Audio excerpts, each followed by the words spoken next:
Kia ora everybody, welcome along to the League and Order Origin Decider Special. It wouldn't be special if it was just me, so let me introduce the rest of the crew. In fact, that would be horrendous if it was just me. Tony Kemp joins, and Tony's in studio, which means we can hear him. There he is.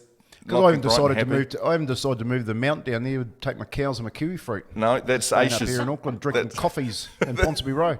That's Aysh's role. Aysh, you well? I'm very well, mate. New haircut, looking good. You want to tell the mirror? You want to tell the mirror that? Yeah. Jesus, mate. Looking good. Lavina, lovely to have you in as well. Great to be back. I love Aisha's hair, and Marc, you've always been special to us, mate. So you are. You're our special Marco. So throw one out. Special Marco on the League and Order Origin, the Decider Special. Let's start straight away by discussing the idea that has been going round and round in circles, and it seems to pop up every time around about this time of the year when the games are 1-1 and there's a decider and everyone's like, it's rigged, it's always been this way. Kempy, you're pretty adamant that no, there isn't a script that they have to stick to, and this has got nothing to do with making sure that the decider is always watched heavily by people who are all engaged because it's 1-1. No, look, I can't say that since 1980 that you've got a rigged competition, with games going down to the wire and teams winning them in the last minute. Remember Mark Coyne's try to win that game in Queensland. I don't think it's rigged at all. I just think that they have a concept where two states play great football, and it doesn't matter whether you're 10 points ahead. You've just never ever got the. Well, I don't know how many times I've looked at a game and I've gone, they're going to run away with it, and the other team comes back and gets them in the death. So it ain't rigged. Whoever's saying that has got, you've got a haircut like Blake. That's all I'll say. It always seems to be tight though, Lavina, right? That always, whenever you think about Origin, it's always like, you shouldn't be surprised if it is 1-1. State of Origin for me has always been my favourite rugby league throughout the whole year, and that's gone on for decades. And I've always loved that mate against mate, state against state. I like a bit of biff that's introduced. I'd hate to think it was rigged. I know it's been 15 years since New South Wales have won a decider at Suncorp, so that has built expectation. And I guess the sceptics this year have said, the NRL's finished and the State of Origin's been played in 3 weeks, not with a 3-week break in between every game. So it's almost like they're ticking off the television rights boxes. So TV rights demanded there was a State of Origin. The players are a bit sick of their footy, and that's why hence the teams might not be flourishing when it comes to their best players. But I do not think the State of Origin has been rigged in the past, and I'd hate to think it was ever rigged in the future. I just think it's one of those, let's squeeze it all in together post-COVID years, and it's made people sceptical about what's happening with the Origin this year. I think you might be by yourself there, Mark, if you think it's rigged. I think we're all in agreement that it's not. Look, you get the best players in the game, besides Kiwi players or other international players. These players that make themselves available for Australia and play for New South Wales and Queensland are the best in the game. And that's why you see these games. You see 1-1. And, it's usually 1-1 because one in New South Wales, one in Queensland, then the decider. So I think that's what's leaning towards Queensland this week. Packed crowd, back in Queensland. So I don't think it's rigged at all. I think it'll be another tight game, game 3. Yeah, and the thing with it too, I actually like the concept of playing 3 weeks in a row. It's the old test matches that we used to play back in the late 80s, early 90s. We'd come back mid-season, you play your 3 test matches over 3 weeks. But back in those days, you'd play Friday night or Saturday night, and you go back play club Sunday. That would never happen these days. But I like the concept where you're playing 3 in a row because teams can build a little bit of momentum there. And I just think that with Queensland winning that tight one at the beginning and New South Wales coming out and things going their way, I just think it's set up for Queensland to get them again with that. It's not that it's a packed crowd. It's that it's a Queensland crowd because New South Wales can't travel. It's going to be maroon, mate. Yeah. Do you think it's the way to go in the future? I still think we do it mid-year just because it'll ruin the international game. Oh look, I think Volandis has already come out, hasn't he, and said he's looking at this to see whether or not Origin works at the back end of the year. For me, I had this conversation with a mate on the weekend, and I said, I'm over footy this time of year. You've sort of built yourself up to the grand final, with all the best, because you like watching horse races too. You've got all the best horses running on the same day as the final, and it's sort of been like that for years. And then you come into the Origin, it's sort of like you're taking a that enthusiasm that you had for the NRL season, going, shit, I need to get up for the Origin. I think the figures have shown that. I think the numbers are way down on TV. He'll end up making a commercial decision, Volandis, but I think Origin would be great if they went mid-season because it works for everyone, Blake. They give them a 3-week break and just play Origin. What do you think about one game New South Wales, one game Queensland, and then maybe a Adelaide or a Perth or one of them? Maybe grow the game or... Well, I thought they'd bring the one to Auckland. How about if, I thought they'd bring that to Auckland. idea. What about the idea of having, and I know no one else has discussed it and would be so difficult maybe to organise, but what if the Kiwis had an opportunity to play Queensland once and New South Wales once? So it's not an Australia, it's not a test match, because we love test footy, we do, but we've always felt as though the Kiwis were left out of that state of origin environment. What if it was organised at the end of the year, because you could have the state of origin in the mid-year, and then the Kiwis at the end of the year could play Queensland for one game, New South Wales for one game, and then maybe a decider, like a tri-series. Look, I think a tri-series. I think in my time, the tri-series has been tried. If you remember back in the Super League days, the Kiwis were included in New South Wales, Queensland, even though they weren't the best New South Wales, Queensland sides through the ARL Super League era. It was a tri-series that was playing. Rugby union, they're just about to kick off their tri-series. I think in my time, I actually think the state of origin is going to change. I think the browning of the game. I remember talking to Peter Bedell up in the Queensland, what do they call it, the Courier. When they were talking about Jason Tomololo back in the days, he was the one who phoned me up and said, "Mate, Mel Meninga's got Jason Tomololo in a hotel in North Queensland, and they convinced him to sign and play for Queensland." I was on the plane the next morning, went up there and spoke to him and his parents, and ended up getting him to play for New Zealand because this is where he was brought up. Yeah. But I think in my time that the state of origin will change because it will have to. You can't continually put Polynesians, especially, and potentially Kiwi players in a Queensland, New South Wales team and call it state of origin, because it simply isn't built on the Queensland Cup, the Queensland competitions and the New South Wales competitions as it was back in the 80s. Remember when it came out and Arthur Beetson, there was a professional change, wasn't it? So New South Wales, Queensland played pre-1980. Yeah. And they used to get flogged every week. They used to get flogged every year by New South Wales because New South Wales had the professional comp. Then they went, right, let's put our Queensland-based professionals back into this team, and Arthur Beetson leads them out and give them Chris Close because of hiding. You know what I mean? It's just that whole professional change changed the state of origin. What I'm saying in my time, I think it's going to go from the professional era is going to change it again because of the browning of the game. I don't know if it's going to be the Kiwis. I reckon Tonga might have a side in the state of origin, or state of origin might change to have Tonga playing Australia or something like that, because it cannot continue to be called state of origin. Look, the two blokes throwing the punches at each other, Payne Haas and Tino last week, you can't tell me they're Australian. No, you know what the thing is though? I don't want to mess with state of origin because it's steeped in so much history, and I don't want another team to enter in or play them. I like New South Wales versus Queensland. So if we can manage to keep that as clean as possible and keep that as it is and do something else around it, I'm happy with that. But it always seems to, where these players come from, how they ended up in the squads is always that point of controversy. So if you can clear that up and just keep New South Wales and Queensland happening. But I like the idea of having them later on in the year. I like it being here because the entire season, let's be honest, the biggest problem with State of Origin is the pinnacle of rugby league. Other than winning the NRL title, there isn't much more important than winning State of Origin or representing your squad, and that's where we run into a problem here. If it was secondary to international, if it was secondary to even the NRL, it wouldn't really matter, but it's almost like if you have it at the end of the year, you've got all these NRL squads competing to try and make an Origin squad, and that's your pinnacle of rugby league, and that's where all the crowd's going. That's where all the arguments happen. I'm a Queenslander. I'm a New South Waleser. You got Kiwi saying I'm a Queensland, New South Wales. The stuff that goes on the social media is, again, when they ask me, I said I don't really care who wins. I just hope they bash each other up because they're meant to be Aussies. But the whole concept of it is it's a product, and they're going to keep it in the product stable as long as they can because it's producing. I think Queensland pulled $14 million out. I got told once they pulled $14 million out of an Origin series. That pays for the year. Imagine if New Zealand could get that money for our grassroots system. A lot of money. But the other part of the issue that I see moving forward around Origin is that we got to be really careful that we don't become AFL. You know, where it's a professional game and it is really just structured for the franchises, and there's nothing for anyone else around the world. So there's no international football for New Zealand. There's no international football for I don't know other about countries. that, Tony. I think sometimes what they're doing is healthy for the game.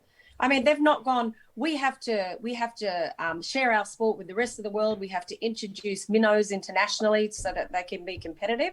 They've ran something like an organisation that is so highly successful in that country. They get more money in television rights than just about any sport in the country. And they've centralised it so it's perfect for Australia. They don't want to broaden the sport. They don't want to introduce Pacific Islanders to the sport. They just want to make sure it's right in Australia. And what they're doing at the moment is right. I'm not opposed. I actually don't think they're doing a bad job at all. So you know me, I like figures. You know, so 44% of the players that play in the NRL competition come from this country. We lose 500 to 600 players a year into their junior structures in New South Wales and Queensland. They have no choice but to come to this country. Yep. But what happens, and I had a chat to Phil Gould about this, is that New South Wales and Queensland in isolation get all of the funding, and New Zealand doesn't get anything. And you can, I'm telling you now, at 44%, back in my day it was 2%, all right? At 44%, it ain't going backwards. That's the our fault, though, Kempy. That's our fault. That's not is. theirs. So if they're making hay, we can't sit on the other side of the Tasman and going, oh, those are all our players. Unless we are proactive. It's not our fault. It's the players' fault. No, it's our fault. No, it's not. It's our fault It's because the we don't have. It's the players' fault. Because if the players walk, you can talk to your blue in the face, Mark, but you're wrong. If the players walk, all right, they will tell that competition to start. Look what happened with the CBA. All right? Cameron Smith gets all of his mates together and they go in and they negotiate a 20% CBA that goes in and starts paying for. You know, I did a study they're doing out of Melbourne at the moment about. The NRL sent a study out about players in the competition. They said, "Oh, well, you got anything to say about player welfare in the NRL?" I wrote back and I said, "Don't trust the NRL." Kempy, you were muddying the waters in this. Look, if we had a proper competition that actually went up against State of Origin, let's say, for instance, New Zealand Rugby League said, here's what we're going to do. State of Origin is so successful, let's pull in, make a really successful one-on-one competition, 3 games against Tonga. What do you need for that? What do you need for that? You need your players. What do you need? What do you need? You for need that? money. Exactly. You need to be able to sell it. So what a State of Origin pool? But they didn't Queensland? start. But they didn't start with that much money. $14 million. They had to start somewhere. So we have to start somewhere too. So instead of sitting there going, "Oh man, they've got a lot of players. Look how successful they are." Why wouldn't we be proactive and going, "Okay, so what's the best market we could cater to right now?" We own Kiwis 44% of v their market. Tonga. So once we get that competition up and running, we start getting it funded, and it starts going up against Origin on the same dates. Then They we need a might be able players to make some money. association to tell the Pacific boys to walk. See, there is no Pacific Players Association. Okay, it's an Australian Players Association. Blake's laughing his tits off here looking at the screen because he knows exactly what's going on, and they do not have a say in the game, yet they don't understand the percentages. I'm not talking about the NRL. I'm talking across the board, from under sixes to the game at the top. It has been owned, and it is the browning of the game that has not got a voice in there. The first thing we need to sort out is the players with a voice. Benji Marshall step up to the plate. Jason Tomalolo step up. Look what Jason Tomalolo did with Tonga. Yeah, 100%. So what are they going to do about Origin, though? What are they going to say about Origin? I'm not talking about Origin. No, but we are. I'm talking about the game. To get to Origin, you have to start at the front end, okay? If they said, hey, listen up, if you don't start looking after the rest of us and you're concentrating on Queensland, New South Wales and going to give them $15 million a year, then we're not going to play in your competition. They don't have State of Origin, mate. They don't have State of Origin, do they? No. Out of everything, that's the thing I've just been sitting here listening. It's you need the players to take a leap. So we look at Tom Malolo and Fafita and players like that. They took a leap to, instead of getting $50K for Australia, I don't even know if they got paid to go play for Tonga. They didn't. So what you're going to need is you're going to need these Pacific Island boys or other players to take a leap from Origin, where Origin you get 30K or 50K a game. I know this year it's gone down because of COVID and things, but every other year you make yourself available, it's 30, 50K a game. So you're just going to need a player or a couple of players to take that leap to build the game, and then you're going to have the money there. Yeah, but you're going to need the game first, is what I'm saying. Yes, but what I'm saying, that's what I'm saying. You're going to need the game, but you're going to need those players, Totally. those influential players like Tom Malolo and players like that. But where is our game? That's what I'm saying as well. Like there is no proactiveness coming from this side going, okay. That's because the organisations here in New Zealand they're self-fulfilling. Okay, they're boards and executives that are self-fulfilling and filling their pockets with cash that should be going back in the grassroots game. They need someone with a bit of foresight and balls to go to the NRL and say, hey, look, we produce a decent amount of your product. Now we need to be paid for it. Now, no one has ever gone there and said that. But what they haven't done before that is gone to the players. Imagine in the heyday if you had Benji Marshall, from our perspective, Benji Marshall, Adam Blair, Jeremy Smith, Isaac Luke, all at the top of their game. You know what I mean? And they went, well, hey, look, we're out. And then they were the leaders. And you had 3 of those players I just named were in the Melbourne team that won the comps. They walked. You don't think Cameron Smith and them were... Like Cameron Smith said, I'm just saying, he said when Tonga came to the comp, we're going to take a pay cut in the Aussie team so we can pay the Tongans some money. Totally. I feel like what we're doing here, though, is that there's 2 things that are happening here. One is we're talking about where we could start cashing in as the Origin games have. Origin obviously makes enough money for Queensland to be able to pay for their entire comp and put money back into the system.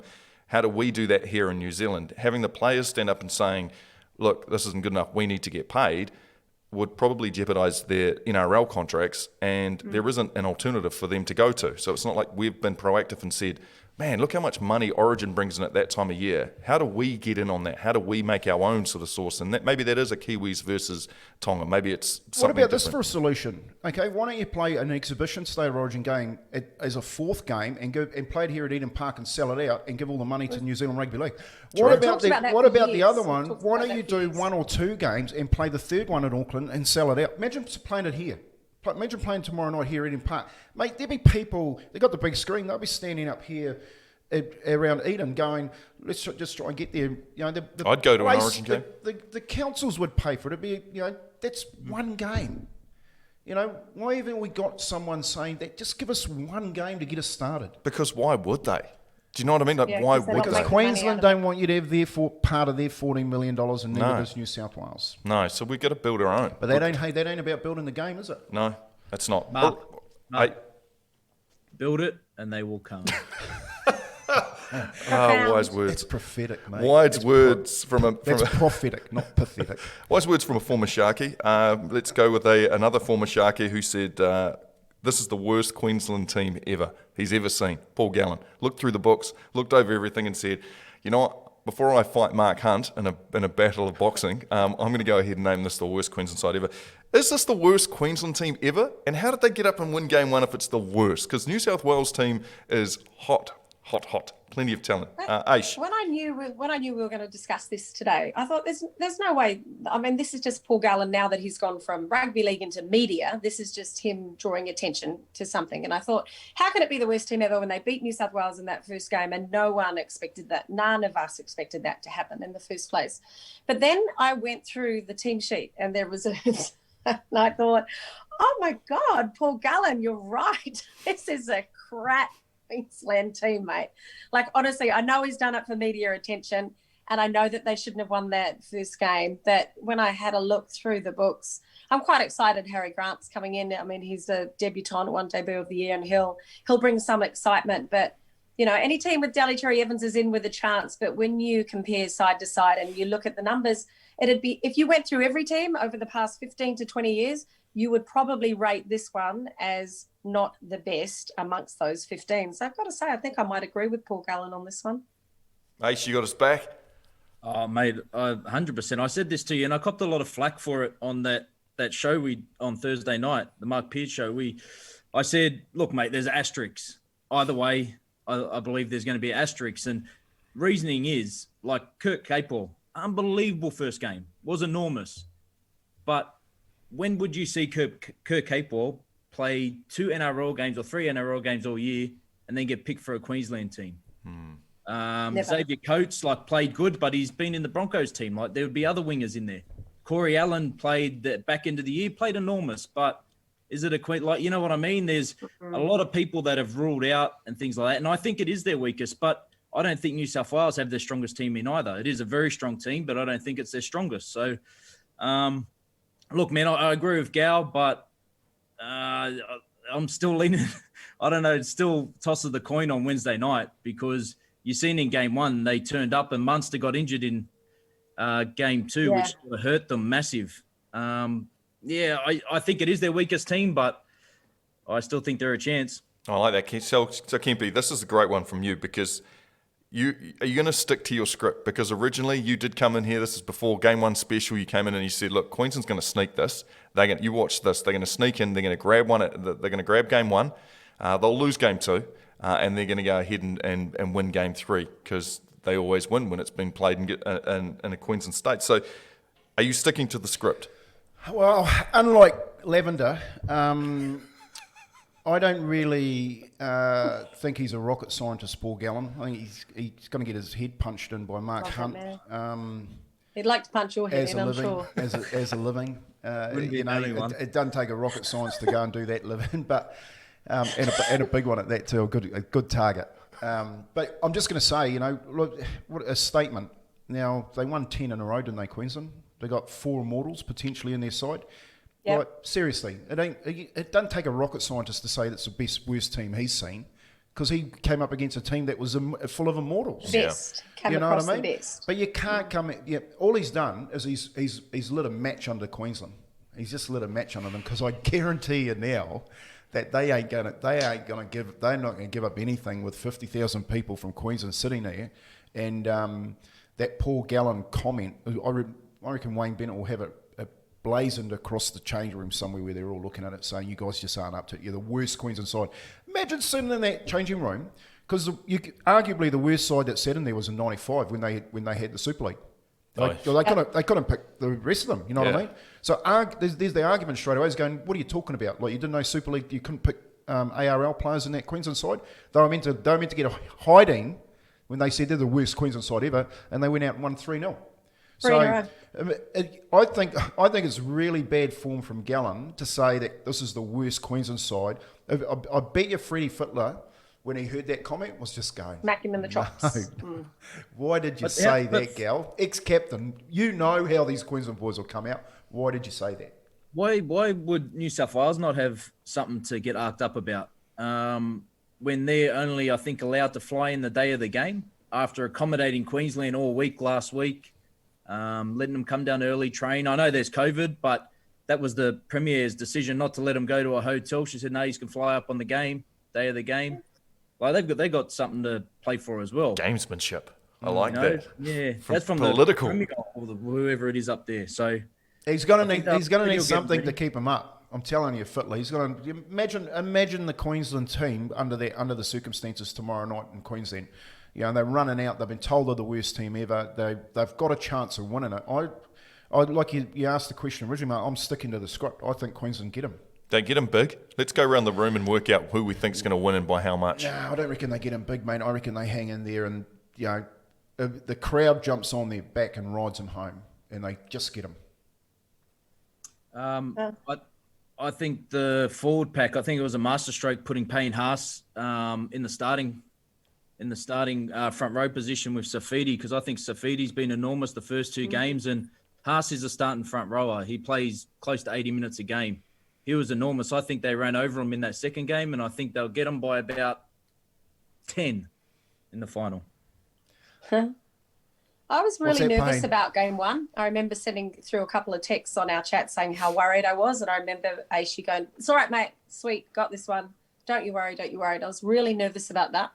And then before game 2, I remember sending out a message saying New South Wales will win by 20 points. Like, they've crushed it now.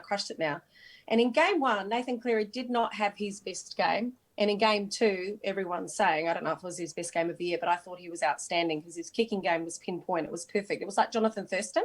Reminded me of Jonathan Thurston. He put the ball where he needed to go. And in that first game, Christian Welch just ran him down. And he's a prop, but ran him down every time. It was almost like he had a target. As soon as Cleary gets the ball, I don't care if he's going to kick it or run it, I am going to smother that kid and teach him a lesson in footy. And he didn't play in game 2. So I think he'll do exactly the same thing in game 3. He will target Cleary and they have to shut him down to try and win. But I think the masterclass of swapping the halves out, letting Kiri go home and bringing in Cody Walker and giving everyone an opportunity in that halves will be great for New South Wales. So they will wrap up the series for the first time in 15 years. And I think they'll do it at least by 2 tries. So I'm going to put my sneaky $20 on 13 plus New South Wales to beat Queensland at some point. I'm going to do that. How come you guys haven't got blue jerseys on you two? Wow. My blood runs blue, mate. I don't have to wear a jersey. 13 plus. Wow. Oh, just give me the $20. I'll hold it for you. See, I don't even know where to go now because that was a convincing spiel, and I was kind of money on it, mate. I was kind Put of your money on it, mate. online with Kempy there to begin with because again, Kempy's sitting right next to me in the studio, and he was frustrated before about and so I'm just like, yeah, either or. But man, that's interesting. All right, then to finish off, let's have a little bit of fun. Let's all pick a anytime try scorer. I'll give you the odds of your anytime try scorer coming in on Wednesday night. Starting with you, Aish, because you always give us some absolute smokers. Who do you have? Smoker. Who do you have touching down? I just had a big spiel about him. I think he was enormous game 2. I think he's going to run over someone in game 3, Payne Haas. Yeah. All right, let me look through. We are using Bet365, and so that their odds. So we'll be able to tell you what they're offering on Payne Haas. $7.50 for an anytime try scorer. Whoa, that's a good one, Blake. Woo! That is a good one, mate. Buy yourself a couple of houses. I like it. What about you, Lavina? Who are you liking? I've already put my money, and the odds are not as good for me, unfortunately. But when I laid my 13 plus for New South Wales, I put my money on Josh Addo-Carr to score 2 tries. Not one, but 2. So he's my one-time try scorer for sure. New South Wales will be forced to go out wide. There's no excuse for pace in rugby league. I remember someone describing Brett Kenny once that he gets into bed before the light turns out. That's how fast he was. Well, Josh Addo-Carr is faster than Brett Kenny. He'll score a couple of tries in the Origin. He's got my money. Josh Addo-Carr. $1.72 for just the one. Not enough money. I will have another look though to see if for the double. For the double. And Kempy, who you got? That was Andrew Eddinghausen that went to bed before the lights switched off. Just thought, and Brett. Correct you on that one. Yeah. Brett Kenny was quite slow. But I'm going to go with, I reckon he'll get player of the day. 2 will be Cameron Munster. Cameron Munster. I thought you were going there and already He won't had it even up. play. He won't even play. Don't be silly. You're wasting your money. $3.40. $3.40 there, buddy. You happy with that? I'm always happy with a $3 shot. Just quickly, just before, I just wanted to mention, I was a bit disappointed that there was no room for Perpenhausen in that New South Wales side. There's been very few Queensland players in the past that Broncos players or Melbourne Storm players that represented their NRL teams that have come into that New South Wales environment with the skill and pace of him. And I know he's a kid and I know they've got that position all tied up, but I'd love to have seen him, to have him on the bench and come out midway through the second half. Hello? Have they named their full 17? Like I know they've got 18, 19. Like I think he's still in the mix. So I wouldn't surprise me. I think he was told by Freddie Fittler that there'd be no room for him yesterday. Apparently, yeah. In the media, interesting. We'll see. Yeah. Mind games. I like it. $4.75. You can get Josh Addo-Carr in for 2 or more tries. There's my money. Origin.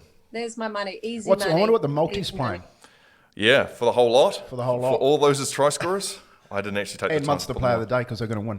And Munster player of the day because they're going to win.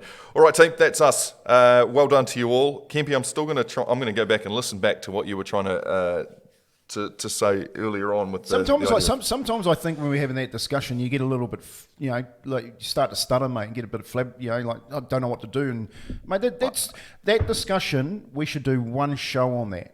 Because that's a great discussion. But this was an Origin one. This the Vitas. So right. That ain't a show. All right. Let's have a real crack at it. Show pony. Thank you all. Well, enjoy your Origin.